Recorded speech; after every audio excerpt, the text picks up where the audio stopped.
for one of America's most infamous serial killers. In the late 60s, early 70s, a man known only as the Zodiac stalked San Francisco and the Bay Area, picking off innocent victims as if it were sport. The Zodiac was never caught or identified. But now, for the first time ever, we may finally have the evidence that unveils his true identity. How dependable is this? It's extremely dependable. This guy is a pathological psycho killer. From the brutal crime scenes, he suddenly pulls out a foot-long knife, to the cryptic letters he sent to the press. This is really why the Zodiac continues to haunt people, isn't it? I want to understand how this madman escaped police for so long, and with the help of new technology, address the question that's been haunting America for 50 years. Who is the real Zodiac killer? I'm Don Wildman. I've explored the world's greatest mysteries, examined rare artifacts and epic monuments. That's unbelievable.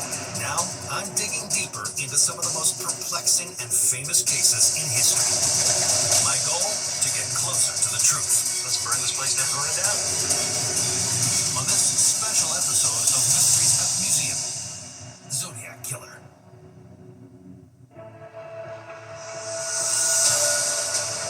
San Francisco, 1968, was the epicenter of the counterculture movement.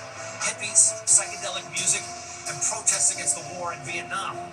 But as 68 drew to a close, that idealism was rocked to its core by a lone killer who made the Bay Area his hunting ground. He's one of America's first serial killers, who called himself the Zodiac. In just 10 months, he killed 5 people, though many believe the number is much higher. He used guns, knives, even wore elaborate costumes. Through cryptic letters, he challenged police, claiming he'd never be caught. There were hundreds of suspects, but not one arrest. And just as his crimes became national news, the murders suddenly stopped. Or did they? What happened to the Zodiac? Is he even alive? And how close are authorities to catching him? The best place to begin this journey is where it all started. The scene of the first crime.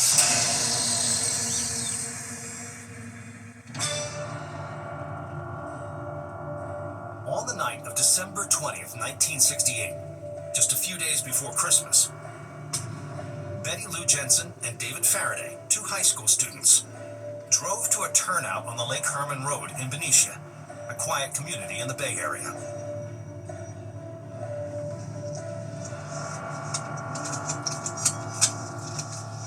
How you doing, Mark? Mark Hewitt has written 3 books about the Zodiac. In his latest, Mark finally reveals who he believes is the killer.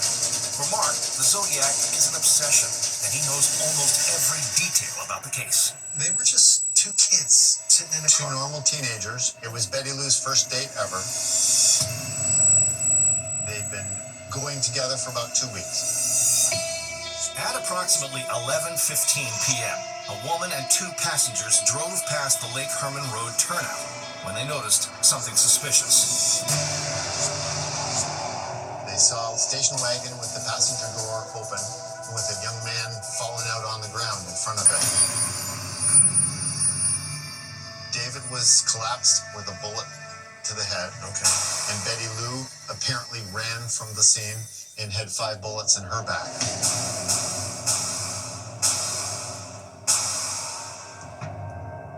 This is a completely strange situation for this part of the country. Oh, totally. Yeah. This is a very quiet community, a very safe community. As far as the police were concerned, 2 innocent kids were shot for no reason at all, in the middle of the dark, just having a date. It was a complete mystery. The hunt for a killer had begun.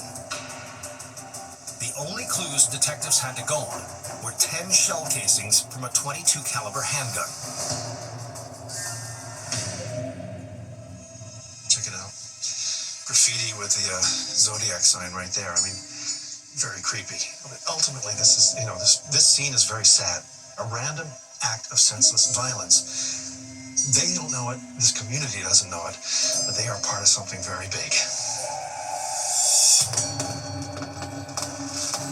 July 4th, 1969, Vallejo, California. Darlene Ferrin, a 22-year-old mother, and Michael Majot, just 19, head out to buy fireworks. The couple makes a stop at Blue Rock Springs Park, just 4 miles from the scene of the first murder. What happens? Car pulls up behind them. The person got out of the car, walked up to the passenger side of the vehicle where Mike Majot was sitting. Okay. And without any conversation between them, began firing at the shooter.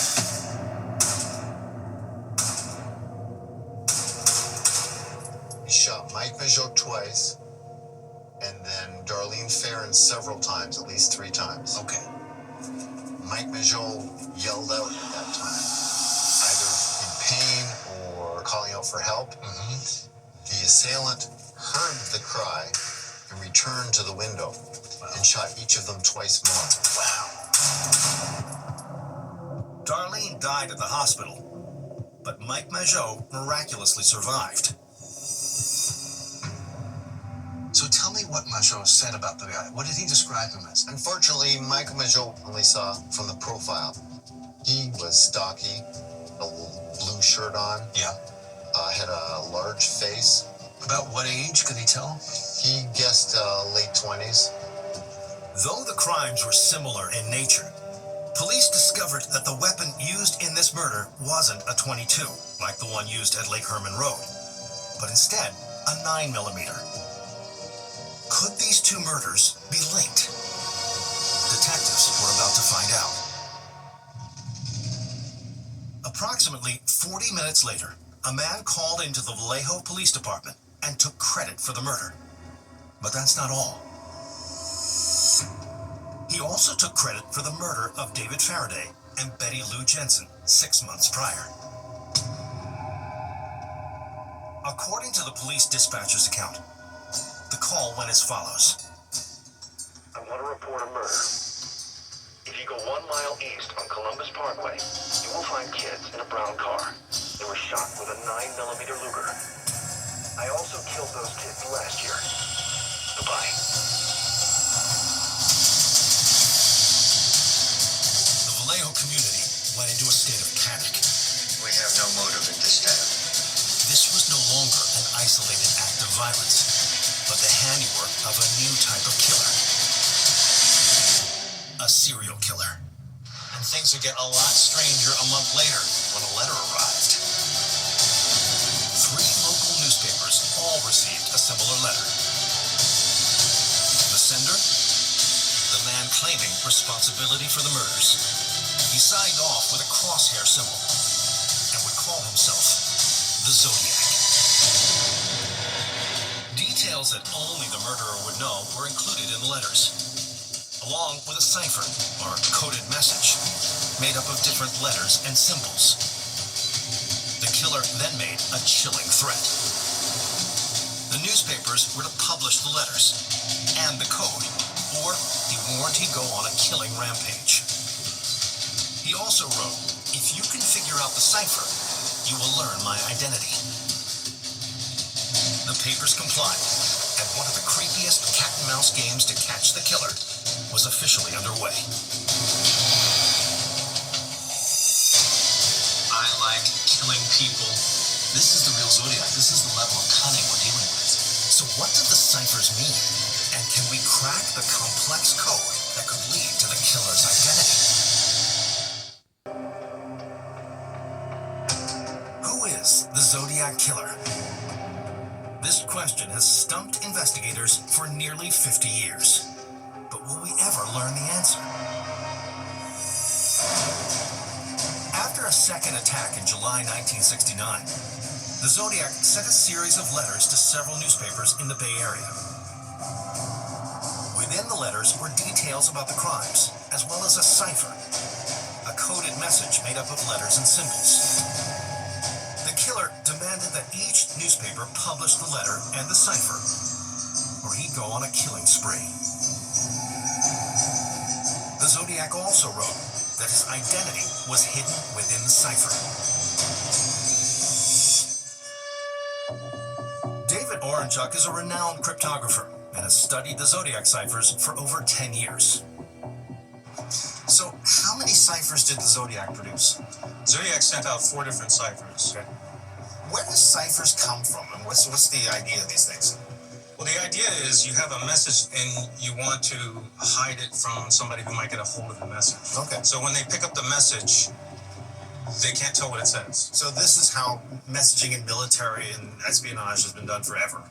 For a very long time. Thousands of years. Thousands of Wow. years. For example, the ancient Greeks would tattoo a message on a slave's head and then wait for the hair to grow in, send them off somewhere, and then they'd shave the head and there's your message. So the Zodiac was tapping into an old technique for cloaking his message within a code. In order to do what? To play with the police? I think that's the primary reason for him doing that, was to play with the police. Not only the police, but the public, because he was trying to get the newspapers to publish the cipher. Okay. The first cipher the Zodiac sent was called Z408, which is based on the number of characters in the message. In this case, 408. So give me the basics. How does a cipher work? One way to do this is to use what's known as a substitution cipher, which is basically you just take an alphabet and you shift it a certain number of positions. So instead of starting at A, B, C, you started at D, E, F, G.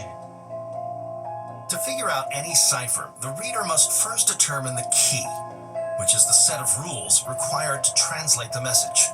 And the key tells you which letters you're going to use to substitute for the different letters in your message. For example, if the message was Zodiac and the alphabet key started with the letter D instead of A, then the coded cipher would be CRGLDF. The 408 cipher included not only the alphabet, but also different symbols, making it even more confusing to the untrained eye.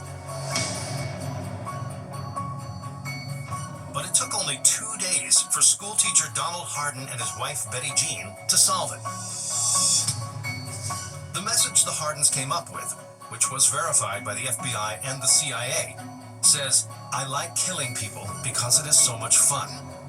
It is more fun than killing wild game in the forest." It also said that his victims will become his slaves when he is reborn in paradise. What's not in the message is the killer's identity. Didn't he also say that within this cipher, he would identify his name? We would know who he was. He said you would have my identity, but what the answer turned out to say was more of him talking about why he kills. So there's no way there's a hidden name in here somewhere. That we know of. So the school teachers figured this out. Right. How did they do that?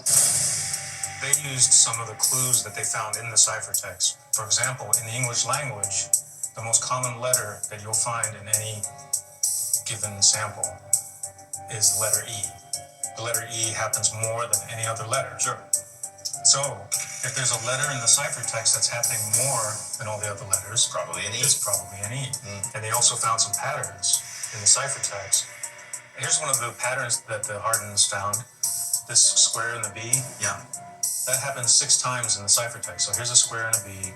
Here's a square and a B. Oh, And interesting. here's a square and a B. And what's underneath And it? they all happen to stand for the same two L's. Mm-hmm. And so that's a big clue that they found. It's almost like he wanted them to find that because it's the word killing.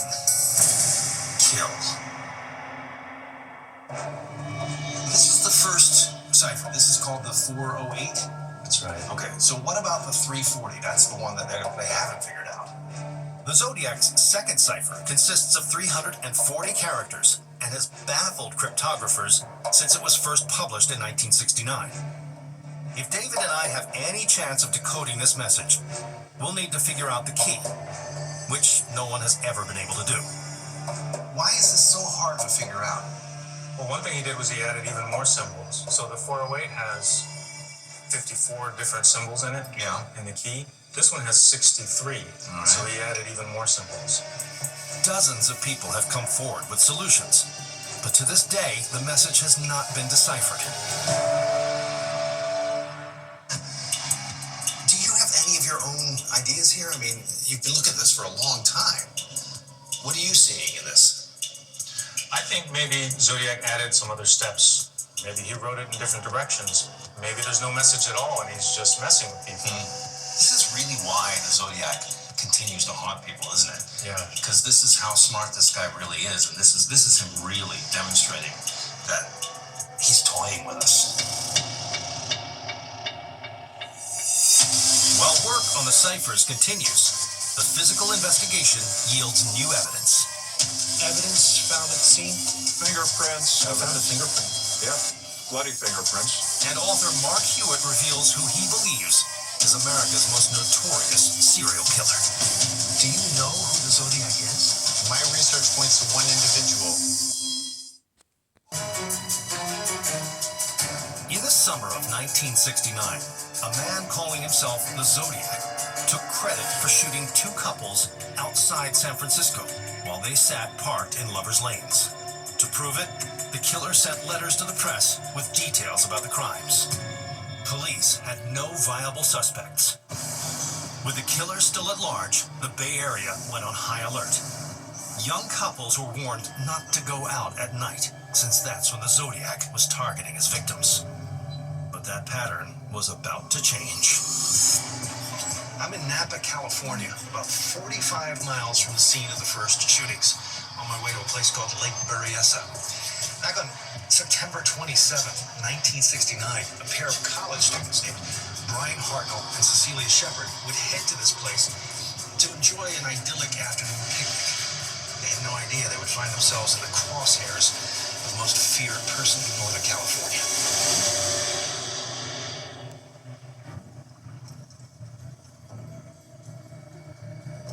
Again, I've asked Zodiac expert Mark Hewitt to show me the exact spot where Brian and Cecilia would come face to face with evil.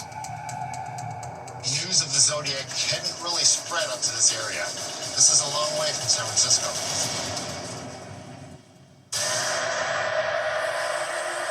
When did they first see him? Cecilia notices him behind her. As the man was coming closer, he ducked behind a tree. When he emerged, the man was wearing a hooded mask and a bib covering his body. Across his chest was the Zodiac symbol, and he was holding a gun. What happens then? He gives Cecilia some pre-cut lengths of clothesline. Okay. And tells her to tie up Brian. Then he ties her up, then he ties up their legs and has them lie down on their stomachs. Okay. With the couple hogtied, the gunman initiates a conversation. Well, he told them that he was an escaped convict from a prison in Montana, that he had killed a prison guard. He said he just wanted their money and told them to calm down. Odd that he's talking to them. This has never happened before. That is correct. For the Zodiac, it's a big departure from what has gone on previously. Okay. There had been no prison escape in Montana, and the Zodiac had no intention of taking the couple's money. He put the gun away. The couple thought the attack was over. No, at that point, he pulls out a foot-long knife. He stabbed Brian in the back 6 times. And then he moved on to Cecilia, who tried to roll away, and it ended up getting stabbed 5 times in the back and 5 times in the front. Once he had gone and they felt that it was safe to make noise, then they started to call out across the water. A fisherman and his son heard the cries and notified the authorities. Cecilia died at the hospital, but amazingly, Brian survived.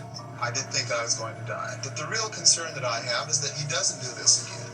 While Brian heard the killer's voice, he did not see his face, making him an unreliable witness. So in the previous crimes, he uses a gun. He That's shoots correct. a cold execution style. That's correct. This is a complete departure. It is. Using a 12-inch long knife. A knife is a way of killing somebody up close and personal. It's almost like he's got a character now. He's got the whole costume, the insignia. It's as if he's stepped into this role that he's built for himself.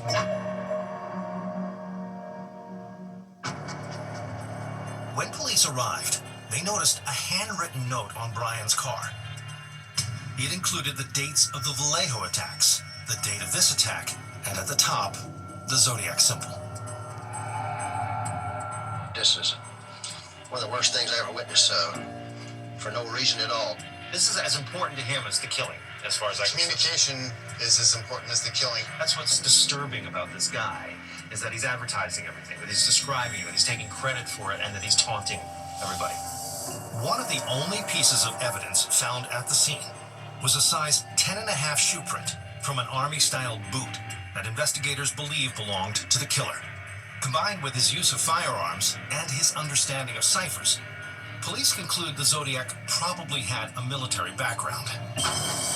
About 2 hours after this vicious attack, a call came into the Napa police from a man claiming responsibility.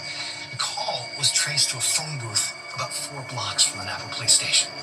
The Zodiac had struck again. To link the murderer of Celia Shepard to other murders in the Vallejo Just like the previous attacks, the Napa police had very few leads and no credible suspects. Authorities worked diligently to catch this madman, but as summer turned to fall, no arrests were made. By October 1969, the Zodiac had taken credit for attacking 6 people and killing 4 of them. The Bay Area was in a state of shock. Where would he strike next? Who would be the next victim? Would it be another young couple out on a date? Well, the Zodiac broke his own pattern when he stopped at this corner right here. Took out a gun, leaned to the driver's side, and bang, shot the guy dead.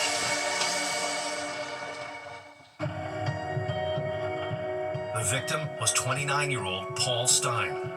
Recently married, Stein was moonlighting as a cab driver to help pay his way through graduate school. Vince Repetto is a retired inspector with the San Francisco PD who worked the Zodiac murders in the mid-90s. So this is the site of the cab murder. Yes, it is, right there. The cab was parked right over there. Cherry and Washington. Stein picked up his killer in the theater district and drove him to Presidio Heights, one of the wealthiest neighborhoods in San Francisco. At that time, did anybody see what went on? Yeah. 3 kids were in this house across the street. What did they see?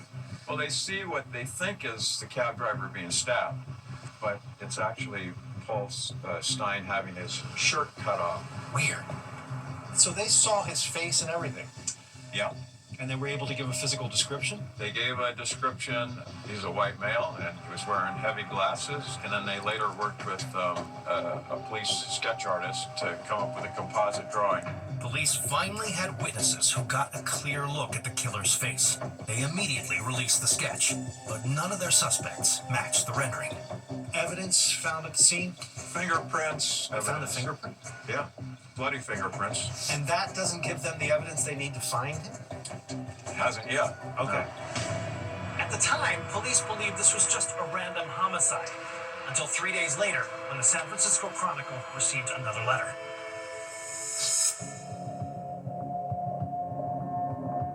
This is the Zodiac speaking. I am the murderer of the taxi driver over by Washington Street. Once again, the Zodiac had taken credit for a brutal killing, but this time, to prove it, he included a bloody piece of Paul Stein's shirt.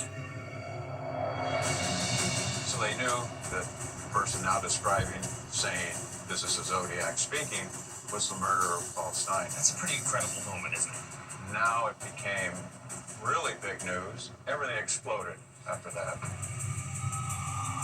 A local story that suddenly becomes international. Yeah. Wow. With his rising fame, the Zodiac ramps up his threats, sending bomb diagrams, and perhaps most chilling of all, a threat to shoot school children as they exit their bus. A warning that terrifies the entire city. He threatens to shoot kids as they come bounding off a school bus. Of course, this makes the whole Bay Area on edge. Yeah. The San Francisco PD put every available officer on the case, led by veteran inspector Dave Tosky. At this point of the investigation, I would not want to comment on the particular details of the contents of this letter. Thankfully, the attack on the school bus never arrives, but instead, more letters provoking the police. You know, he's taunting the police for whatever reason. He's enjoying the publicity or the notoriety. To him, it's got to, have some sick fulfillment of whatever's wrong with him. But just as the Zodiac becomes a national threat, he does something peculiar. He changes his MO. In a letter from November 9th, 1969, the Zodiac wrote that he will no longer announce his murders, but disguise them as robberies or random acts of anger. It's a move that confuses the police, and the Zodiac begins to fade from front-page headlines. That's the last time that the Zodiac killed, right? That you know of. Well, it's the last time that we know he's killed, and we really only know he's for sure killed the 5 cases that are attributed to him. In the months that follow, police received thousands of tips, but the sensational nature of the case makes it nearly impossible to solve. Whenever you have a high-profile case, you get a lot of people making claims that aren't true, or they think they're doing the right thing and it's just not there. So ultimately, it makes picking that needle out of the haystack a much bigger haystack. Yeah. Toschi and his partner Bill Armstrong interviewed hundreds of suspects, but not one led to an arrest. When Vince inherited the case 20 years later, it's ice cold. You think he'll ever be caught? No, because I don't think that he's probably still alive. I think he may be identified at some point, and most likely DNA or a discovery of some of the evidence, or maybe in a house that gets sold. Who knows? While the case remains open, Bay Area police had no choice but to move on. But in their wake came a new breed of investigator who strongly believes police got it wrong and that the Zodiac killer is still out there. He was the subject of 3 search warrants. Nobody else has ever been served with 1 search warrant. Okay. Zodiac related, he got 3. And with new technology and the capture of the alleged Golden State Killer, could police finally be close to making an arrest? If the Zodiac is still alive, he's got to be looking at this Golden State case and scared. In the span of 10 months, the Zodiac attacked 7 people, killing 5. He was internationally known, when all of a sudden, he seemed to disappear. So what happened to the Zodiac? Where did he go? The answer may not be with the police, but rather a new breed of investigator whose commitment to catching the Zodiac goes well beyond an obsession. Aside from the JFK assassination, there's almost no criminal case in modern American history that's attracted so many armchair detectives as the Zodiac. Tom Voight started a website about 20 years ago called ZodiacKiller.com, a place where amateur sleuths can share ideas and theories about who the real killer is. Because if there's one thing this case does not lack for, it's suspects. As far back as 1970, the San Francisco police were focused on one man as the Zodiac. His name, Arthur Lee Allen. The prime suspect was Arthur Lee Allen, right? He's the most investigated suspect by not just the amateur detectives, but also the actual police. Arthur Lee Allen worked at a chemical company when an anonymous call was made to police, claiming Allen could be the Zodiac. Unmarried, Allen split his time between a Santa Rosa trailer and his mother's basement in Vallejo, just a few miles from the first crime scenes. On the day of the Lake Berryessa attack, Allen was hunting nearby and allegedly arrived home with a bloody knife, which Allen said came from a chicken he killed. Allen also spent time in the military and had a keen understanding of codes. He was even an acquaintance of Blue Rock Spring victim Darlene Ferrin. Allen lived around the corner from where Darlene Ferrin worked as a waitress. Even more suspicious is a claim made by one of Allen's hunting buddies that as far back as 1966, Allen planned to kill people and call himself the Zodiac. When asked about this, Allen denied the statement. Still, Allen was always the top suspect, and when cops finally met with him, they became even more convinced. When they interview him, they find that he's wearing a watch, right? That has the word Zodiac on it. And the symbol. And the symbol. It was the first generation of watches that you could wear underwater. Okay. And he was a skin diver and a swimmer. So apparently his mother bought it for him for Christmas. And remember that size 10.5 shoe print found at Lake Berryessa? According to police, Allen also wore size 10.5. And perhaps most incriminating of all is testimony from one of the survivors. In 1991, Mike Majot, who was shot 4 times at Blue Rock Springs and was the only victim to see the Zodiac's face, was given a lineup of photos, and he pointed to one person as the suspect. That person was Arthur Lee Allen. Michael Majot, he named Arthur Lee Allen from a lineup. Yeah. So why was Allen never arrested? He was the subject of 3 search warrants over the course of his life, and they were all Zodiac related. Nothing incriminating was found. Also, according to police, Allen passed 3 polygraphs, claiming he had no connection to the Zodiac murders. And when his handwriting was compared to the Zodiac letters, Did not match.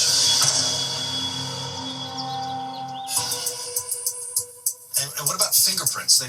Fingerprints didn't match.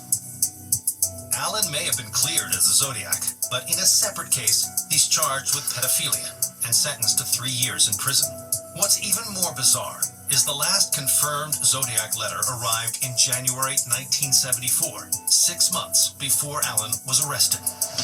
Years later, after Allen's release, police were still not convinced of his innocence and requested a DNA test. But when Allen's DNA was compared with a sample taken from a Zodiac envelope, it did not match.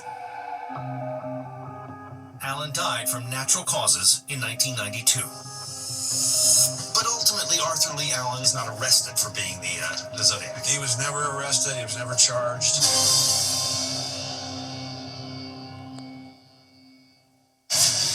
Since starting his website 20 years ago, Tom has learned of 20,000 possible suspects, ranging from the eerie to the absurd. Almost all of them have been looked at and cleared by police.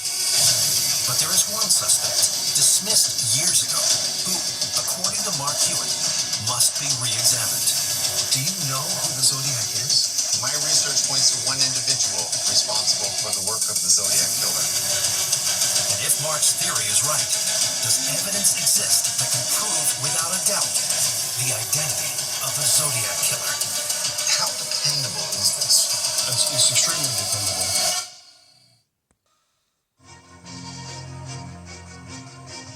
The Zodiac has eluded police, journalists, and true crime enthusiasts ever since he introduced himself to the world almost 50 years ago. It's the case that won't go away. Anyone who loves puzzles, murder mysteries, or just wants to see justice done, it grabs hold of them and doesn't let go. But will it ever be solved? Mark Hewitt believes he may have the answer. For the last 10 years, he's turned a Zodiac obsession into 3 successful books. And now, he's ready to reveal who he believes is the Zodiac killer. So after 11 years of research, who do you think the Zodiac is? My research points to one individual, and that is Theodore Kaczynski. Ted Kaczynski. Theodore Kaczynski, the Unabomber. Yes. Unabomber Ted Kaczynski was a domestic terrorist who conducted a bombing campaign to protest technology and modern society. From 1978 to 1995, the one-time math professor killed 3 people and injured 23. Like the Zodiac, Kaczynski communicated many of his threats and ideas through letters to the press. Caught by the FBI in 1996, Kaczynski is currently serving a life sentence in a maximum security prison. So you have traced this back to the Unabomber. Let's take a look at the timeline. In 66 and 67, Ted was in California interviewing for a teaching position. Really? And moving to Berkeley to become a math professor. Kaczynski was a Berkeley math professor for 2 years between 1967 and 1969. The first confirmed Zodiac murder happened in December 1968 in Benicia, 25 miles from Berkeley's campus. Kaczynski would mysteriously quit his job 6 months later, just 4 days before the second confirmed attack at Blue Rock Springs Park. Following Kaczynski's 2 years as a professor, there are 2 lost years in his life where he was not working and where his movements are very difficult to trace. During that 2 years, we had the Blue Rock Springs attack, the Lake Berryessa attack, the attack in San Francisco. We had approximately a dozen letters from the Zodiac, concluding with the 1971 letter. After 1971, there would be no confirmed letters for almost 3 years. And there would be no confirmed Zodiac murders. It was as if the Zodiac had vanished. So how does this relate to Ted Kaczynski? In 1971, Ted moved to Montana. Kaczynski moved to Montana to become a survivalist and live a more primitive lifestyle. Here, he would outline his philosophy in a work known as the Unabomber Manifesto. He also used codes and ciphers in his correspondence with authorities. When Ted's cabin was searched, codes were taken out of the cabin, which the FBI said were the most difficult codes they'd seen. While the Zodiac used a gun and knife to murder his victims, he also made reference to bombs in several letters to the press. All these things were found in Ted's cabin. There were knives, guns, disguises consisting of hoods and glasses, bomb diagrams, even a fully assembled bomb in the cabin. The two bomb diagrams that the Zodiac created were both passive detonation devices. Every one of Ted Kaczynski's bombs operated the same way. Police did look into Ted Kaczynski as a potential suspect, but they determined that both the handwriting and the fingerprints weren't a match. But in a letter from November 1969, the Zodiac claimed to have left no fingerprints at the crime scenes. There's no fingerprint that exists that is 100% guaranteed to come from the Zodiac. So is it possible the police have it wrong? There is one thing investigators never tested. Theodore Kaczynski has never had his DNA collected. Really? His DNA does not exist in any database anywhere. That's strange. With this announcement, what do you want to happen now? Let's do a DNA test. Let's do more fingerprint analysis, handwriting analysis, and see what we can find. Police may not want to rule out Kaczynski just yet. With the recent arrest of the Golden State Killer, authorities have discovered a brand new way to identify suspects. One that could blow the whole Zodiac case wide open.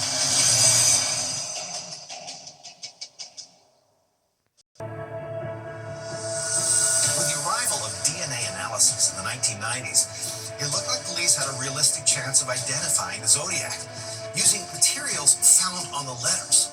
The first person they tested was Arthur Lee Allen, the top suspect in the case, but the DNA did not match. So where did that leave investigators?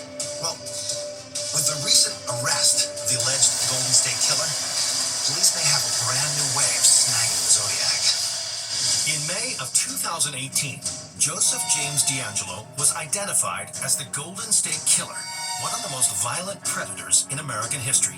Beginning in the mid-70s, authorities believe he murdered a dozen people and raped close to 50 women. For decades, the crimes went unsolved until investigators chose to try something new. With the advent of DNA analysis, dozens of companies were created that allow people to learn their family history. Just submit a DNA swab and let genealogists go to work. Well, to keep track of these genetic profiles, a public database was set up that law enforcement can now access. That's exactly what happened in the case of the Golden State Killer. Using DNA from one of the crime scenes, police asked genealogists to compare the killer's profile to anyone found in the database. The result was a distant relative of Joseph James D'Angelo, whose own DNA profile was a perfect match to the killer. After seeing this, the Vallejo police made their own announcement.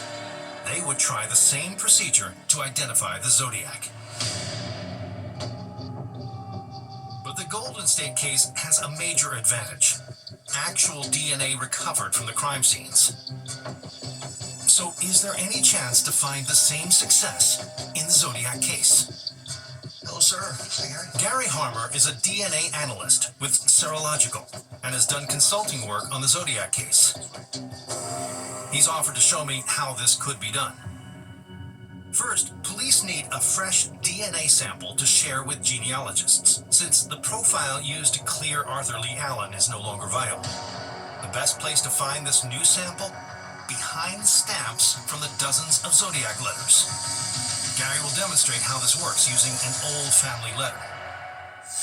Give me a layman's lesson in how this works.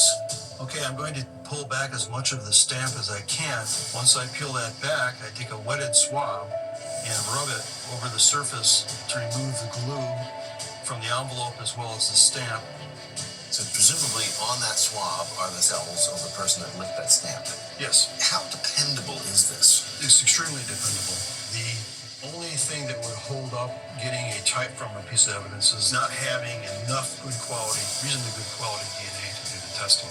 So now we have that swab with the material on it. What happens then? Take the DNA out of the solution and then concentrate it down to a real minute amount, about the size of a drop of liquid. The actual Zodiac evidence was collected in a state lab in May 2018, who then sent the DNA to a genealogical lab in Florida.